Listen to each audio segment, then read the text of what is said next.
Thought I was out of Monsters and Memories stuff to make videos about after that 32-minute one, but apparently I have one more in me. So, have any of you seen that video that went viral where the guy tells you to relax and have a matcha? Now relax, chill, breathe, have a matcha, sit back. I keep seeing people post about the time commitment needed to play Monsters and Memories, and how they don't have that kind of time anymore now that they're older. This one is always fascinating for me, because back in the day, I never had the option of just playing MMOs all the time. My mom strictly limited my gaming time as a kid, and kicked me outside after a few hours. As a result, I developed a playstyle that was more about enjoying the moment-to-moment vibe of a game, rather than focusing on getting to the end. Even once I was an adult, and had the theoretical freedom to play at will, this playstyle stuck. And it's made it easier to enjoy both Project 1999, and more recently, the Monsters and Memories public playtests, without making a serious time commitment. Now, if your goal is to keep up with friends that have unlimited playtime, or this, Yeah, and we'll be the first to get the expansion, the first to get the best loot, and the first to down the bosses. 깨 싫으면 신경을 끊지. none of what I'm going to say will be of much help. But if you're someone who wants to play Monsters and Memories and isn't sure how to go about it now that you only have a few hours a week, let me share how I do it. Of course, I am a weirdo, so your mileage may vary, but maybe it will give you some ideas. Maybe not, but it's my video, so I'm going to explain it anyway. As I've discussed in my previous two Monsters and Memories videos, I enjoy choosing my own objectives, doing suboptimal things that feel in character for my PC, and anything that makes me feel like I'm part of an interesting virtual world. To me, the feeling of playing is more important than vertical progression. And the feeling I want when I play an MMO is that I'm part of a fantasy world. Not the main character, not a legendary hero, just one of many inhabitants of a mysterious, wondrous, dangerous place. So here's how I spent the September playtest. Play Session 1. I had a 30-minute break at work, so I logged in as my Wood Elf Bard in Phalandrall and explored the zone more. Was blown away by all the improvements to the area since the previous test. Started building up a mental map of how to get in and out of the city, where to sell, do arbitrage, etc. Zoned into Keeper's Bite to check if I could get line of sight on Penshaw from there, so as to judge how dangerous the run to the boat would be. Logged out. Play Session 2. Logged in as my level 8 Shaman, immediately saw a group forming for Wormsbane, joined, and we camped to Lieutenant Gregan room, although he never spawned. Got most of the way through level 8, won a plus Wisdom ring when we rolled for it, went back to Night Harbor and logged out. Play Session 3. Logged in as my Shaman again during a work break, did my merchant rounds to sell the loot I'd acquired in Wormsbane, sat in the Shaded Bloom Inn for a few minutes giving out so to people who hailed me, gave one guy an invis as well when requested, answered questions in OOC, logged out. Play Session 4. Logged in as my Shaman, saw it was just before dawn in-game, knew the boat to Califrey, the elf area, leaves at 9 AM, decided to take my level 2 human ranger to the wood elf city of Phalandrall, because that seems like the kind of place a ranger would want to visit. Switched over to him, bought Invis versus Animals because the last time I made the run there were wolves that were red to a level 6 between Penshaw Village and the entrance to Evershade Weald. I didn't notice any in this playtest when I went out to take a look at Keeper's Bite during the first play session, so maybe they've been removed, but better safe than sorry. Arrived at the docks as the boat was coming in, boarded the boat and took off for Keeper's Bite, or so I thought. I had some work to take care of, so I tabbed out to work on that during the 30-minute boat ride. Halfway along the coast to Fallen Pass, I suddenly hear a splash and underwater noises. I tab back in. I've somehow fallen off or through the boat. There's no way to catch up with it, so I swim to the shore. I try running along the beach back to the Shaded Dunes so I can get back to Night Harbor. I do not want to try to run through Vale of Zintar as level 2. I get killed by what I think was a stealth smuggler, or maybe it was just hiding behind a rock. I'm only level 2, and it's alpha, so I figure it will be easier to just re-roll rather than make the long corpse run. Log off. Play Session 5. I changed my mind. I log back in and take the boat to Fallen Pass, then jump off and swim to near where I died.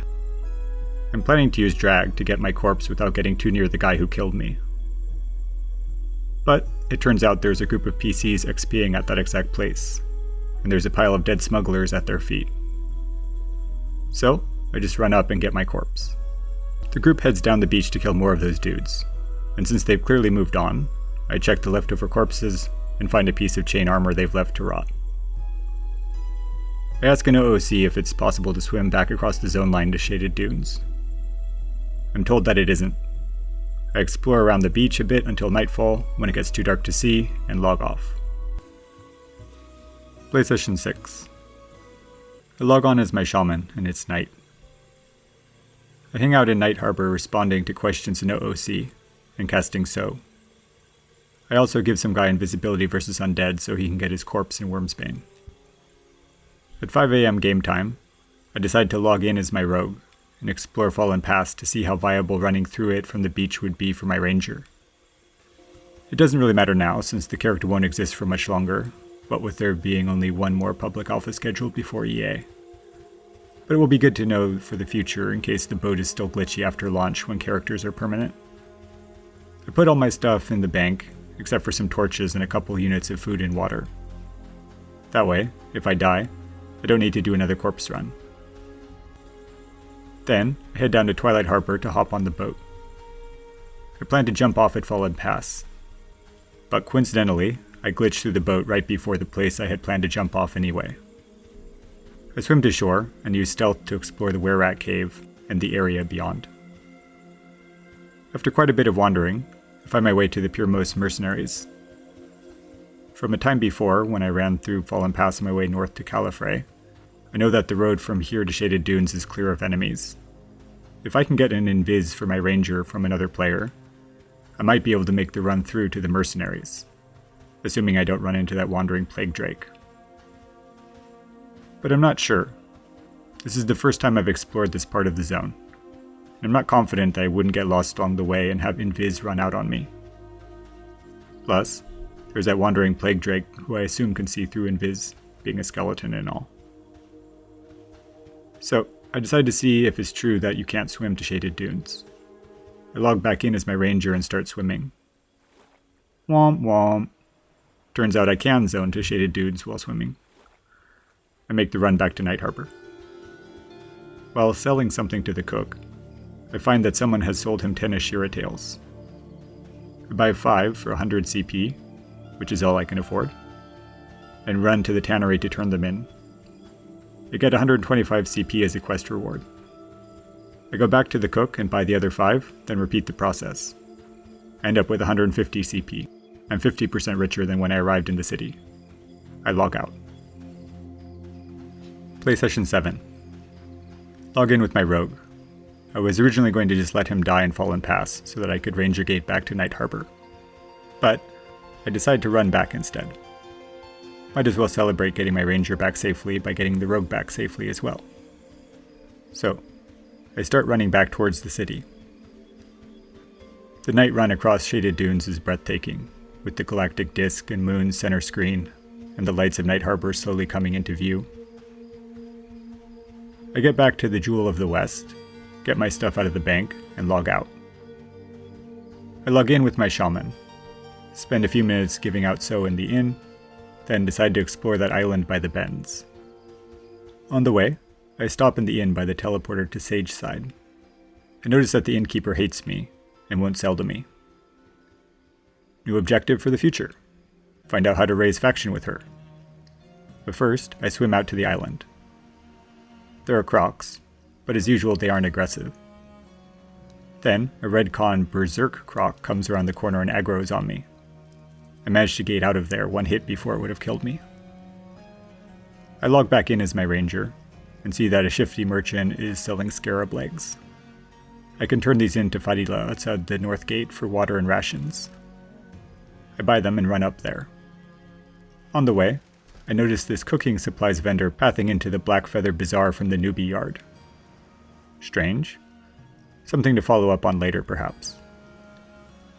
I turn the legs in at the farm and solo in the newbie yard for a bit, focusing on snakes, skeletons, and spiders. I turn in the snake eggs for more rations and water. almost get to level 3, and amass a good collection of silk, cloth scraps, snake fangs, and snake skins to sell when I go back into the city. I swim down to the bends to see if I'm KOS. I'm not KOS to most of the factions, so I explore inside some of the buildings. I find a tavern with a dwarf lady who gives a quest to kill members of a rival gang. I log out. And that's what I did during the playtest. Does that sound unexciting to you? I can see how it might. I barely gained any experience the whole week. All my characters ended the playtest at the same level as when they started. And I spent like 2 days getting my corpse back from Fallen Pass, which could have been considerably shortened or avoided completely if I had just tried swimming out of there from the beginning. But I actually had a blast. This was a great playtest. I learned a lot, I discovered a new quest, I got 2 new pieces of equipment, I helped a ton of people out in OOC, I have 2 new goals. 1, figure out what faction that innkeeper is on and then increase it, and 2, find out more about the cooking supplies guy. Does he path that way every day at the same time? Is that for a quest? And of course, I have a good story to tell about my ill-fated attempt to get to Phalandrall. And the memories are in the name of the game, no? This is how I play games of this sort.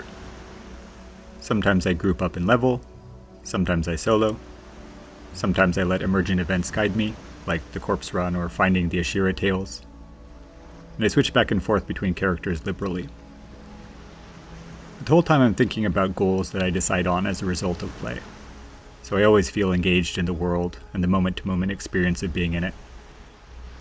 As usual, I'm going to connect this to a Mr. Beatung video, re-uploaded by Bal Nutbeck because the original was taken down by the NBA. In this video, Mr. Beatung compares the world design of Fallout New Vegas to the novel Tristram Shandy, a story where the narrator is always getting distracted by things. Mr. Beatung applies the term shandified to games where he describes the setting as being the story, saying that, quote, "A shandified story is one where the narrative is free to move in its own direction and at its own pace in a setting well realized enough to allow for this freedom of movement. When we're allowed to wander aimlessly throughout the story, we can create a convincing sense of self within that story, and thereby create a more personal connection to it." For me, Monsters and Memories is a game like that. A game that doesn't impose a set progression on the player, and instead allows us to freely pursue goals that arise naturally from its rich and detailed setting. And if we embrace that quality as a core feature of the game, then we don't have to worry about running out of content, since we will creep up in levels only slowly as we, quote, "fake like Tristram Shandy and cheerfully surrender to every distraction we come across." As a final anecdote, one time on the Project 99 Classic EverQuest server, I joined a group in Solus XI as my paladin. I thought we were going to be killing goblins, but it turned out that the group was hunting gnomes. I went along with it at the time, but later I felt guilty. A paladin shouldn't be slaughtering members of a neutral faction. I mean, I'm not Fancy the famous bard. So I felt like I needed to atone. I took the boat to Fadewar and spent the next 5 or 6 play sessions killing minotaurs in the Steamfront Mountains. This slowly repaired my faction with the Gnome City, which I dropped a kill on sight as a result of my misadventure. This didn't do anything meaningful for me progression-wise. The minotaurs were too far below my level to give me any experience, and I actually got killed by Meldrath at one point, so I ended up losing experience overall. And there was no reason I would ever need to visit the Gnome City, other than to enjoy its awesomeness. So being KOS there wouldn't affect my progression in the game at all. The decision to do this was very much an in-character thing, and it's one of my fondest memories from EverQuest. It really made me feel like a part of the world. So here's my advice. Don't stress when things go wrong. Those misadventures may be the most memorable parts of your time in Ether, and years later, you could very well find yourself reminiscing about them fondly. Think about it like that Nirvana song Lithium, where there's the contrast between the chill verse sections and the angry chorus sections. I feel that if that song had just gone hard the whole way through, it would not have been nearly as memorable. Changing things up keeps things interesting. So don't hyper-focus on any one goal. Do what makes sense for your character. Keep things loose and follow the opportunities that present themselves. Don't limit yourself to just one character. Be inquisitive about the world. Take time to help others. And don't rush. Relax, chill, breathe, have a matcha. Or maybe something more Night Harbor appropriate like an Adani tea or something. Of course, there's no Adan in Ethur, so maybe just a Night Harbor tea? That doesn't sound right either. Bahara tea? Juri tea? I don't know. Some kind of tea with cardamom. Something to have while I eat my shakshuka and watch the sunrise. So yeah, that's the vibe. Give it a try, see what you think.